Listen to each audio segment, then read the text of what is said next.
There are places where bad things are more likely to happen, not because of ghosts or superstition, but because isolation, darkness, and silence give cover to the worst parts of human nature.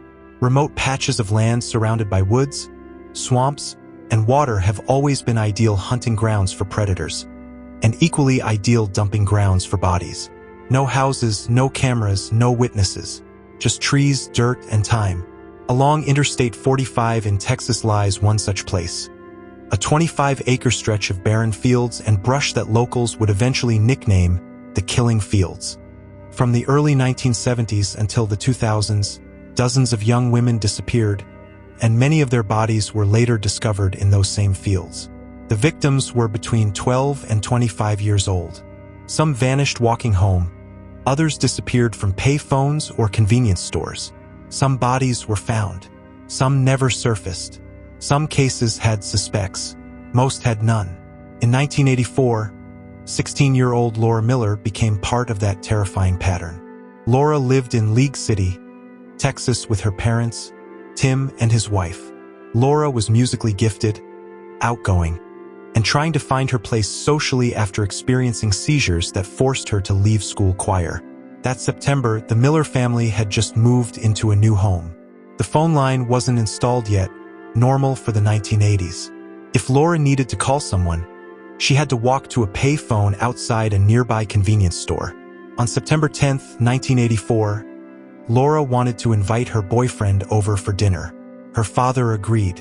Laura's mother drove her to the pay phone during lunch, but Laura didn't want to end the call early. She told her mom to go back to work and that she would walk the half-mile home. She never made it. When Laura didn't return before dinner, her parents became worried. When her boyfriend showed up for dinner, he was asked where Laura was. He didn't know. Laura needed seizure medication daily. Without it, she was vulnerable. The Millers searched hospitals, then went to police. Officers dismissed the case as a runaway. They insisted Laura was streetwise and would return. They told the Millers to go home and wait by the phone. Ironically, a phone that didn't even exist yet. The police dismissed something else too.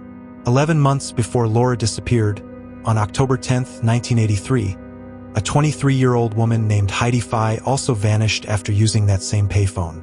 6 months later, her skull was discovered by a dog in the nearby fields. She had been sexually assaulted and suffered blunt force trauma. Her case stalled, and by 1984, few officers even discussed her, despite the proximity to Laura's disappearance. Tim Miller begged police to search the fields where Heidi was found. He was told it was private property and fenced. Weeks turned into months, then a year. No searches were conducted. In February of 1986, 17 months after Laura vanished, a passerby discovered skeletal remains along Calder Road, inside the Killing Fields. It was Laura. She was found only 60 feet from where Heidi had been discovered. Her remains were badly decomposed. Without tissue or fluids, forensic evidence was gone. Cause of death could not be determined. As investigators examined the area, they found another skeleton, unidentified at the time. She became known as Jane Doe. Years later, DNA identified her as Audrey Cook.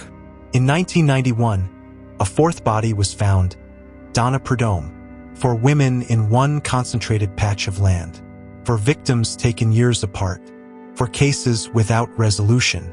With no fingerprints, no DNA, no cameras, and no eyewitnesses, detectives had nothing. The case went cold for decades. The Millers never stopped searching.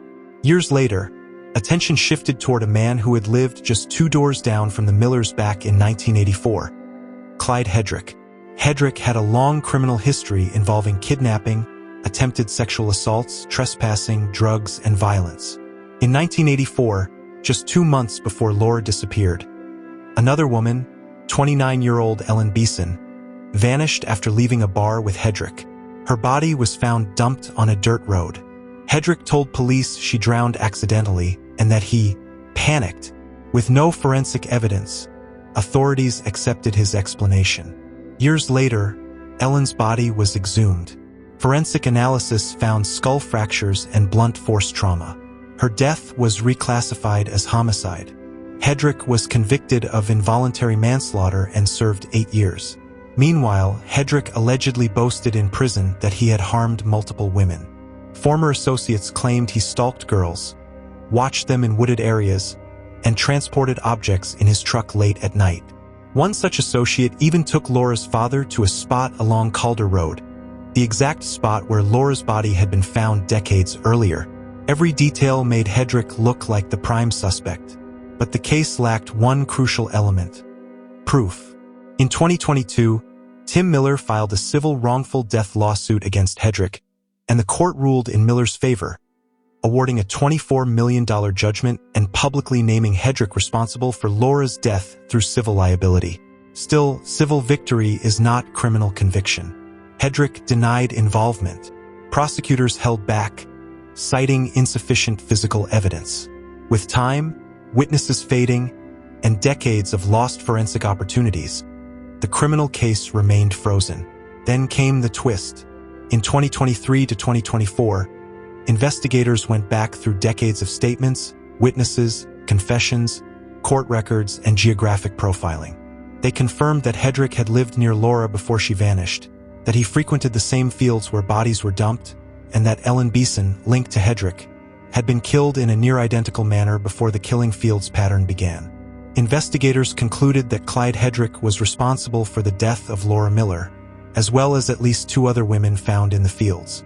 For the Miller family, the conclusion was both a victory and a tragedy. Laura's father obtained answers, but too late for justice.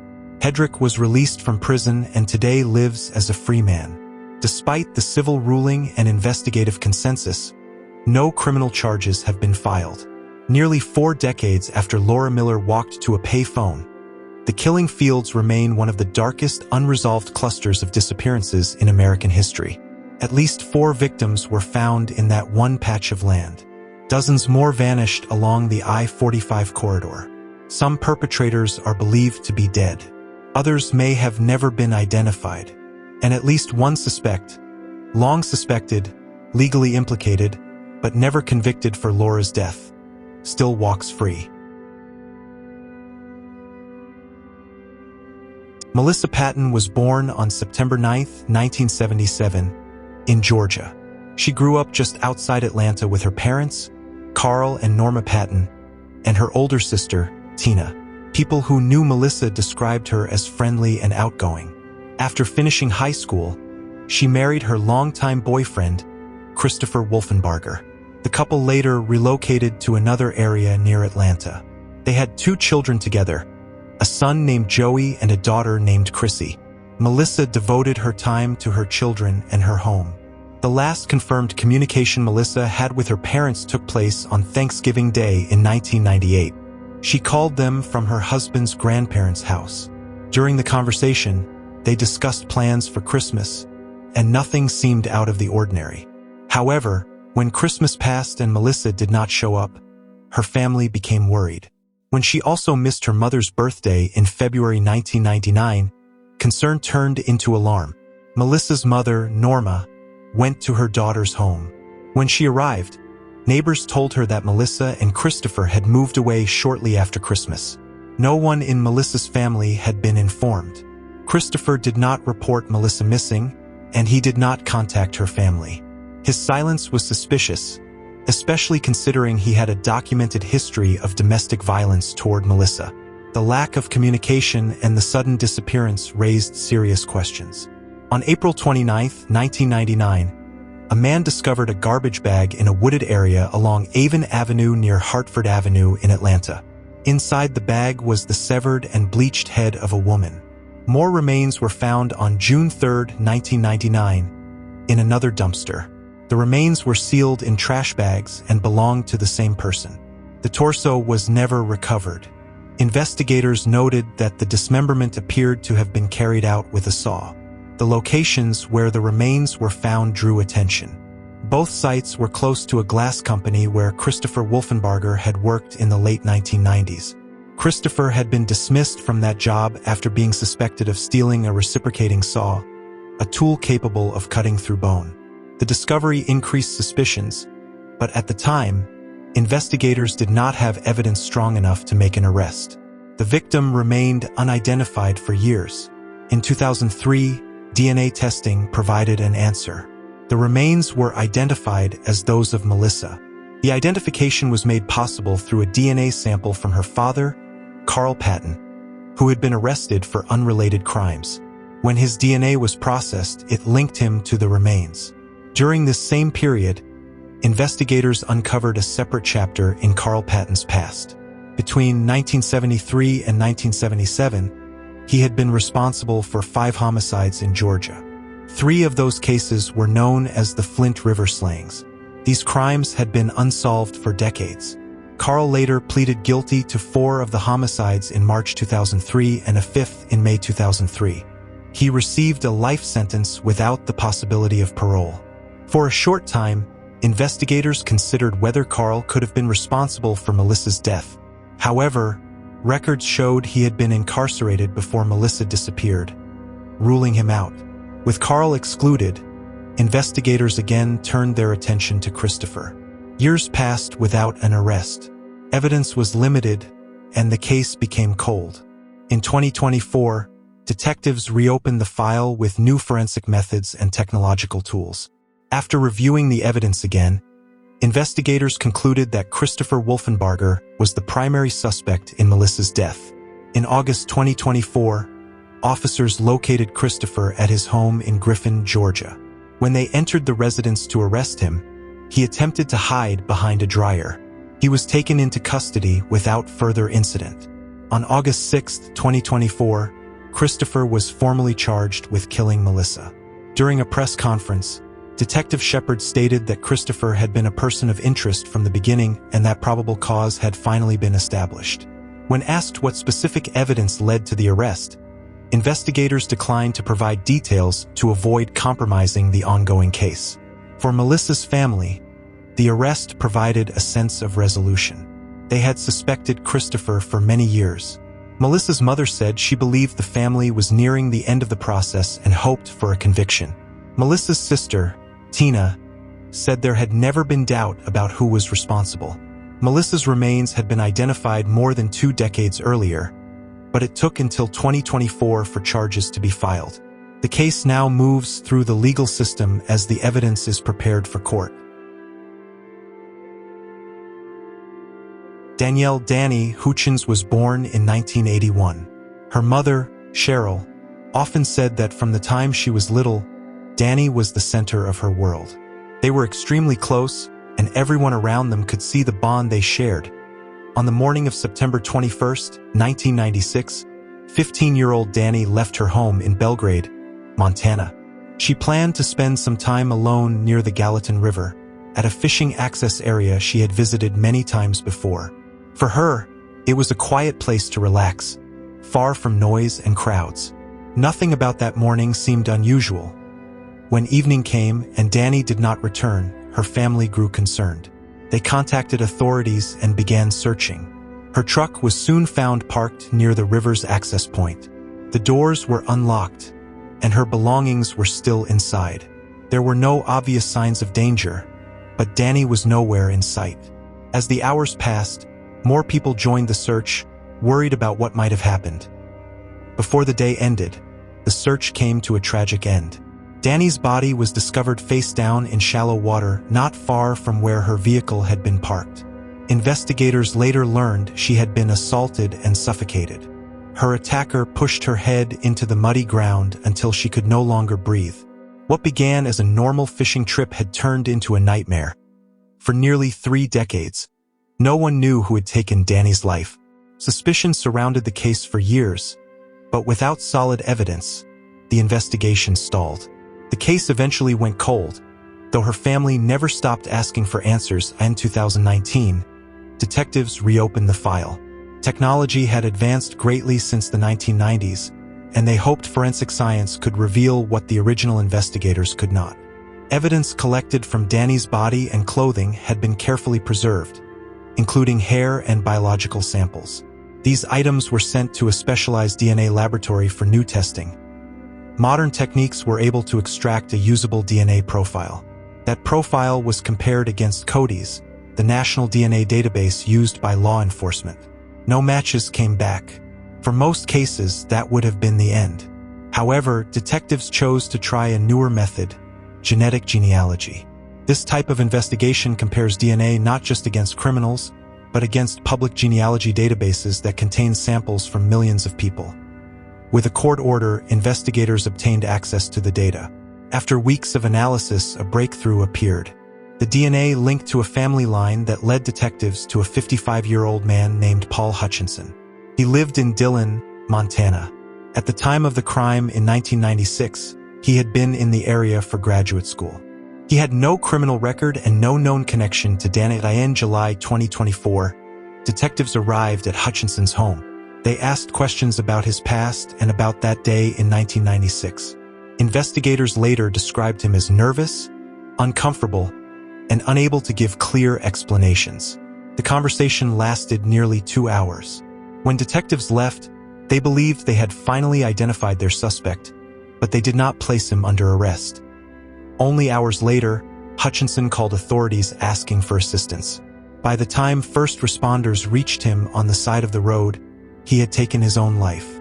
With Hutchinson gone, the possibility of a confession or trial disappeared. But the investigation did not stop there. Further forensic testing confirmed that the DNA found on Danny matched Hutchinson's profile with no doubt. After 28 years, the mystery of who had attacked Danny was finally solved. Detectives publicly announced the conclusion of the case in 2024. They expressed confidence that Hutchinson was solely responsible. Hutchinson's family said they had never known about any involvement in a crime. He had been married for more than 2 decades, had 2 children, and worked for the Bureau of Land Management. To those closest to him, he appeared to live an ordinary and responsible life. The revelation shocked them, and they asked for privacy as they processed the information. For Danny's family, there was relief, but also sadness. They had fought for answers for almost 3 decades. Her younger sister said they always knew Danny had not died by accident, and that she believed the man who harmed her sister could not face the consequences. So he ended his own life instead. She also said that no family should have to wait nearly 30 years for justice. Although the investigation officially closed with Hutchinson's identification, detectives are reviewing whether he may have been involved in other unsolved assaults during his time living in Montana in the 1990s. At the time of the announcement, no additional cases had been publicly confirmed. After so many years, the truth finally surfaced. And while it did not undo what happened in 1996, it ended a long silence and brought closure to a family that refused to forget.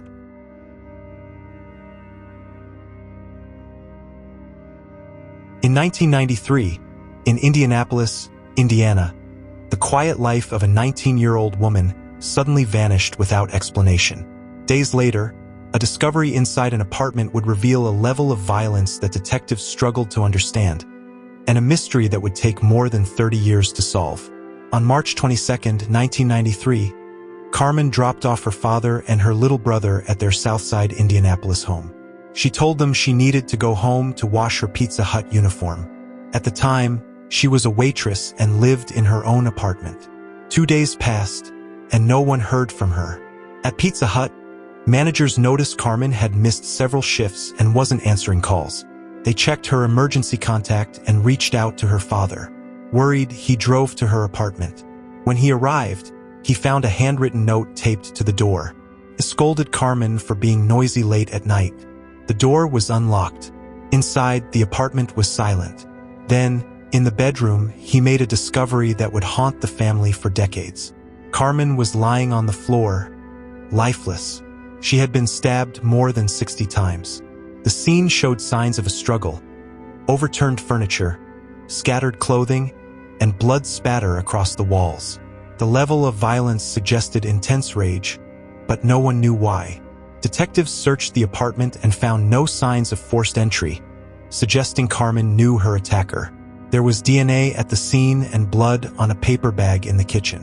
But in 1993, DNA technology was limited, and there were no matches in any database. The case stalled almost immediately. Neighbors told detectives they heard Carmen enter the apartment that night with a man. Some heard laughing, others heard arguing.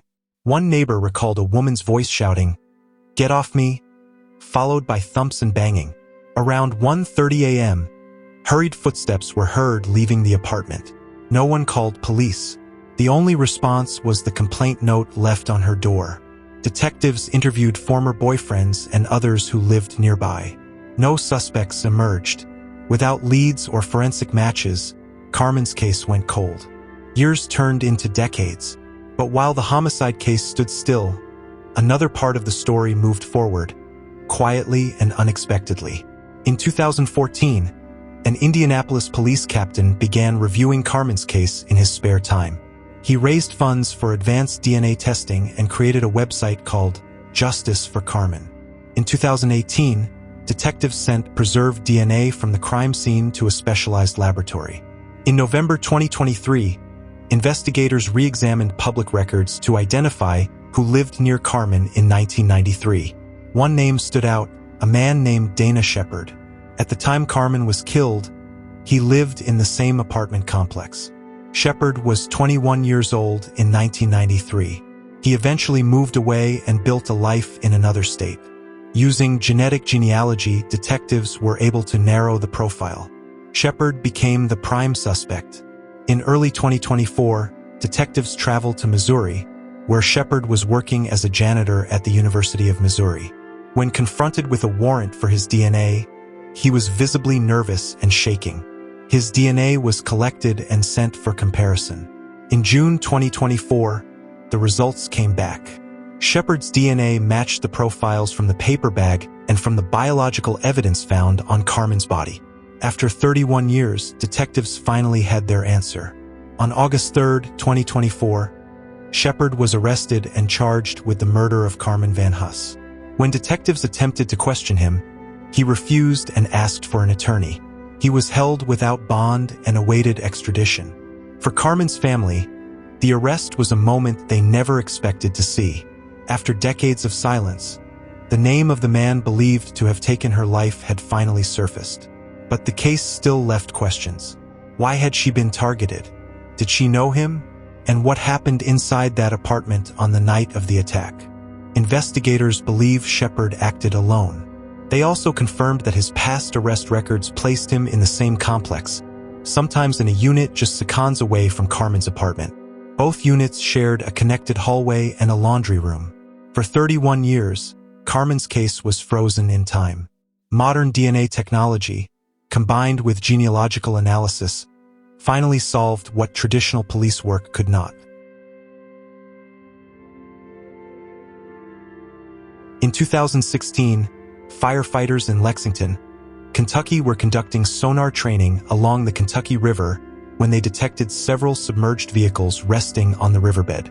Most of them turned out to be stolen cars that had been discarded over the years, except for one. Divers raised a badly decayed 1967 Ford Fairlane from the water. The car was rusted, missing identification, and impossible to trace on site. When investigators opened it, they discovered skeletal remains, a woman's purse, articles of clothing, and a number of personal items. But no one could confirm who she was. With no license plate, no VIN, and no dental match, the discovery sat without answers. The vehicle could have been underwater for decades. The case had no missing person attached to it, no obvious origin, and no timeline. With nothing to go on, it stalled.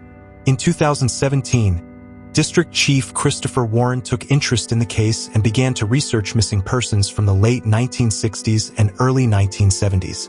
He reviewed reports from multiple states and sifted through more than 1,000 names. Early DNA attempts were inconclusive. Genealogy searches led nowhere. The remains stayed unidentified. In 2018, Warren came across a blog written by someone searching for a missing family member from the 1970s. Details in the post aligned with certain aspects of the case. He contacted the family and collected DNA from a relative. The test again produced no definitive match. The case continued without progress. In 2020, bone material was sent to Parabon Nanolabs for advanced sequencing. During transit, the DNA sample was damaged and became unusable. It took nearly a year before new samples could be shipped for analysis. Throughout that period, no new leads surfaced. Then, in August 2024, the breakthrough finally arrived. The DNA profile was successfully identified. The remains belonged to 57-year-old Martha Smith Helmick. Once the identification was made, detectives reconstructed the missing 1973 timeline. On August 3, 1973, Martha and her sister, 52-year-old Flora Helmick, left Bridgewater, Virginia to attend a family reunion in Kentucky. The two women lived together and both were widowed. They were traveling with an 81-year-old World War II veteran named John Keaton, who drove a light green 1967 Ford Fairlane. They never arrived at the reunion, and they were never seen again. Because no vehicle was found, the case slowly faded. Family believed they might have suffered an accident somewhere far from home, but with no evidence, the disappearance remained open. The items found in the river confirmed Martha's identity. A purse containing belongings, a gray dress believed to be the one she wore when she vanished, orthopedic shoes, and a fractured tibia confirmed by family records. Martha had walked with one leg shorter than the other, requiring custom footwear. The car was the same Ford Fairlane the three left in that night. Investigators determined the group likely went off the road and into the river in 1973. The river preserved the vehicle and its contents for more than 5 decades. The remains of Flora and John were not recovered, but detectives believe they were inside the vehicle when it entered the water and were carried away by the current. In August 2024, Martha's remains were returned to her family in Virginia. They held a funeral and buried her in a family cemetery, ending a 51-year-old mystery. With modern DNA technology and genealogical testing, the cold case finally closed. The disappearance of Martha, Flora, and John was no longer a question. After half a century underwater, the Kentucky River gave up its secret.